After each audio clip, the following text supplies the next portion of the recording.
আমরা বলছি আজকের পুরা মাহফিলটা ফিলিস্তিনের জন্য হবে। আমরা তো আর ফিলিস্তিনে যেতে পারি নাই।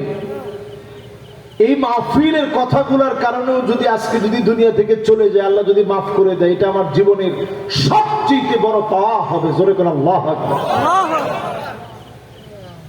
নবীজি বললেন খ্রিস্টানদের সঙ্গে চুক্তি হবে, বেশি দিন এই চুক্তি টিকবে না। ফায়াবদিরুন, এই চুক্তি ভঙ্গ হয়ে যাবে।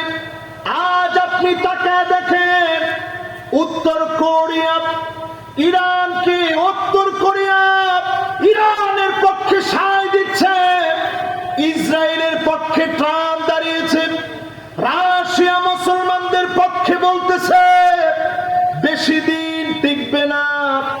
বিনা সাহায্যে, মালিকের সাহায্য দিয়ে যিনি বিজয় দিয়ে দিবেন তিনি কে? নবীজি বলছেন 80টা দল হবে। 2টা বিশ্বযুদ্ধ এই পৃথিবীতে হয়ে গেছে।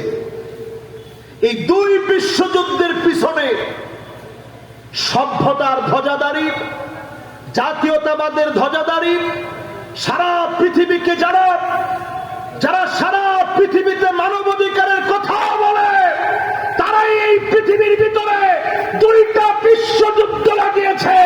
আজকের পৃথিবীতে শুধু ইরানকে তারা হামলা করেছে, কারণ মুসলমান যেন পারমাণবিক শক্তিতে শক্তিধর না হতে পারে, ঠিক কিনা বলে?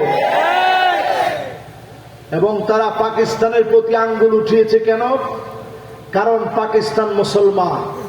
এখনো যদি আপনি পাকিস্তানের পক্ষে না বলেন, এখনো যদি আপনি ইরানের পক্ষে না বলেন, আল্লাহর আদালতে জবাব দেওয়া যাবে না। তারা সব এক হয়ে যেতে পারে। আল্লাহর জমিনে মুসলমানেরা বিজয়ের জন্য প্রস্তুত হয়ে যাচ্ছে, ঠিক কিনা বলে?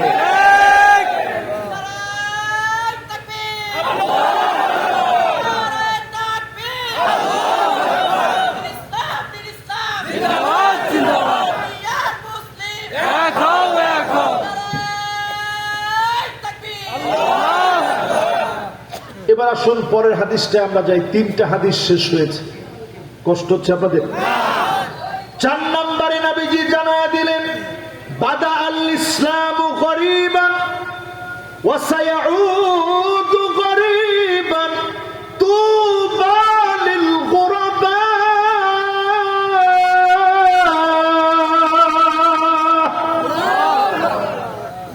ব্যতিক্রম কিছু মানুষকে দিয়ে ইসলাম বিজয় হয়েছে, ব্যতিক্রম কিছু মানুষকে দিয়ে ইসলাম বিজয়ী হবে।